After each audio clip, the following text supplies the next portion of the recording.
نبی کریم صلی اللہ علیہ وسلم کا ارشاد ہے المومن یقرأ القرآن ویعمل بہ. اسی طرح پوری حدیث ہے اور ہم صرف جو ہے اس کا ترجمہ جو ہے وہ کریں گے تاکہ آپ کو مکمل اس کی سمجھ آ جائے کہ نبی کریم صلی اللہ علیہ وسلم نے فرمایا وہ مومن جو قرآن پڑھتا اور اس کے مطابق عمل کرتا ہے نارنگی یا سنگترے کی طرح ہے اور اس کا ذائقہ بھی لذیذ اور خوشبو بھی عمدہ ہے. اور وہ مومن جو قرآن نہیں پڑھتا مگر اس کے مطابق عمل کرتا ہے کھجور کی طرح ہے کہ اس کا ذائقہ اچھا ہے مگر اس میں خوشبو نہیں. اور اس منافق کی مثال جو قرآن پڑھتا ہے پھول کی طرح ہے کہ اس کی خوشبو عمدہ مگر ذائقہ کڑوا ہے.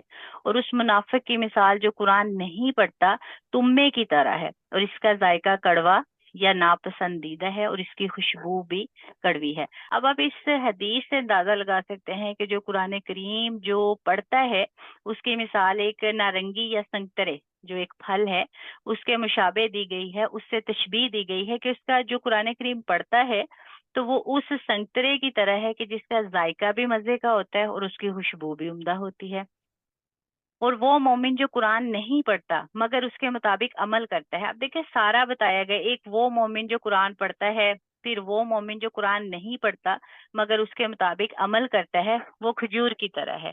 مطلب اس کا ذائقہ تو اچھا ہے مگر اس میں خوشبو نہیں ہے.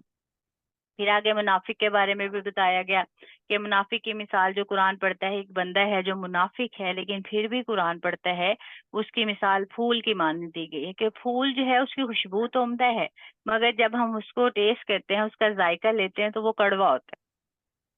اس منافق کی مثال جو قرآن نہیں پڑھتا تما بھی ایک جو ہے وہ بہت ہی کڑوا ہوتا ہے. اکثر جو ہے نا یہ صابن میں یا ادویات میں اس کا استعمال کیا جاتا ہے.